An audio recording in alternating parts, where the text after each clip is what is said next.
bienvenue à l'exposition Classe Stage 2025 Bilanga Mobile.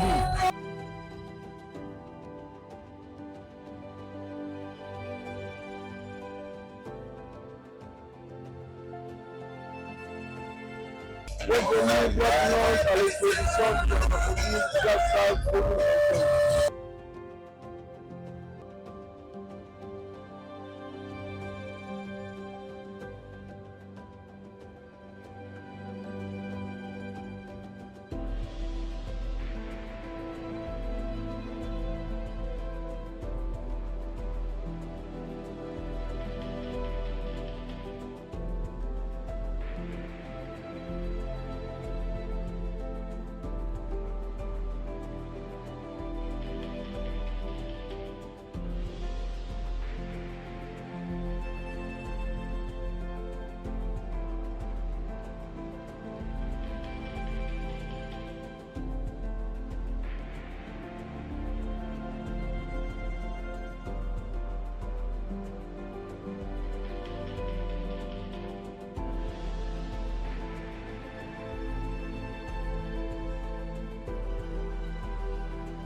Relasi Bilanga Mobile d'abord dans l'état.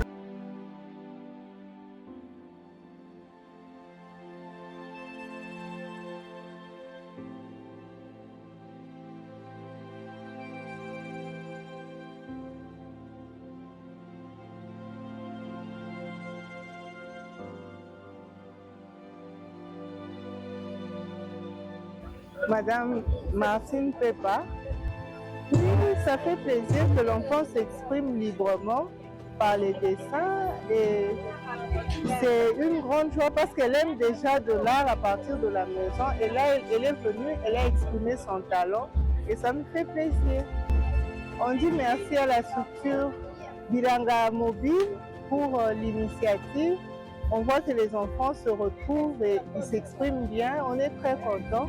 Et que cela continue davantage à rendre heureux nos enfants, c'est une bonne chose. En fait, ça me fait plaisir de découvrir un autre talent caché de ma fille parce que je ne savais pas qu'elle pouvait dessiner. Vous savez, aujourd'hui, au-delà des études que nous faisons, il y a plusieurs personnes qui ont gagné leur vie à cause de la peinture, tout ça. Et quand je la vois comme ça, improviser et dessiner un dessin qui peut parler, donc ça me fait vraiment plaisir. Je viens de découvrir un autre talent caché de ma fille. Et bien qu'elle n'a pas suivi une formation par rapport à ça, c'est vraiment comme ça et puis ça me fait plaisir. J'ai dit félicitations, chapeau bas à vous, en tout cas félicitations pour avoir pensé à ce genre d'activité. C'est vraiment au-delà du loisir, ça fait vraiment réfléchir le cerveau de l'enfant. C'est comme si vraiment l'enfant était à l'école. Vraiment, merci pour ce genre d'innovation. Donc, continuez dans la même lancée dans les jours à venir. Vraiment, c'est une bonne chose.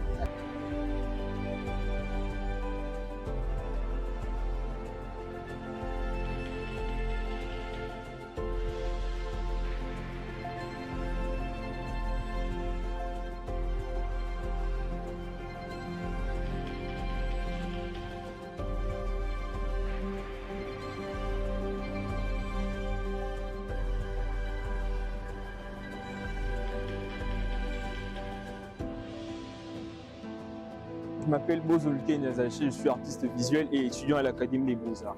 Dans l'espace Bilanga Mobile, la clôture de la classe stage 2025. Et nous sommes ici pour une exposition collective dans le but de restituer tout ce que nous avons consommé pendant toutes ces périodes de stage. Et aujourd'hui, c'est vraiment la clôture officielle. Nous avons apporté nos œuvres, si je pourrais le dire ainsi. Et moi, dans mon cas, j'ai apporté 2 de mes œuvres. Il y a une qui est ici, que j'ai intitulée Mémoire froide. L'œuvre, je l'ai réalisée avec une technique mixte qui allie café et collage sur toile. Parce que déjà, je réfléchissais sur une thématique qui cadre avec la coexistence de relations sur ma société quinoise. Et j'ai dû penser comment est-ce que je pourrais répondre à ces préoccupations en tant qu'artiste. Et j'ai dû choisir mes médiums de prédilection et j'ai opté pour le café. Pourquoi? Parce que dans la symbolique du café, du point de vue historique, ça a dû surgir beaucoup de conflits dans le commerce. Et raison pour laquelle j'ai tiré cet aspect un peu plus problématique dans ces contextes de conflit. Et je l'ai contextualisé dans ma réalité quinoise où il y a certaines réalités ancestrales que nous essayons de carter dans notre société à cause de la modernité. Voilà pourquoi cette œuvre est un peu plus en dispersion. Et pour le collage de journaux, je l'utilise comme une métaphore pour symboliser les influences extérieures qui nous façonnent sur notre façon de faire les choses ou sur notre façon de voir les choses. Et dans le cas de l'œuvre, ces influences influent beaucoup plus sur nos origines, voilà, nos traces, et raison pour laquelle cette œuvre qu'une personne a mis comme support essaie un peu d'écarter tout ce qu'il y a de valeur.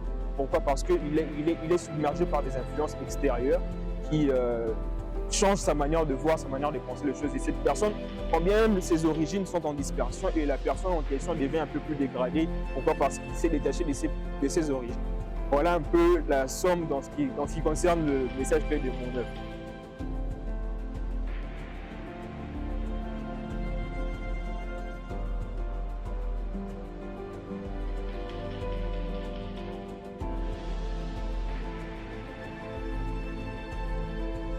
Je m'appelle Silma Pera.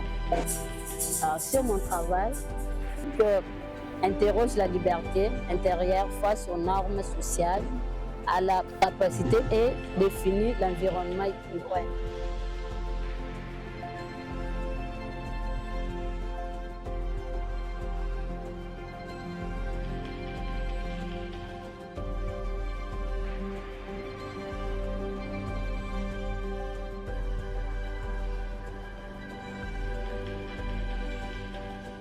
Je suis l'étudiant Loat Aloteme.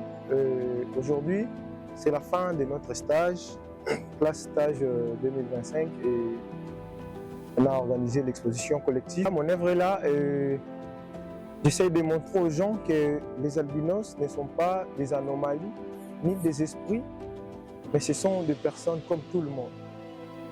Parce que malgré ça, mais ils subissent contre de la marginalisation, ils sont exclus dans la société. Maintenant, dans mon travail, j'essaie un peu de le promouvoir, de le mettre sur un piédestal pour montrer aux gens que ce sont des gens comme tout le monde.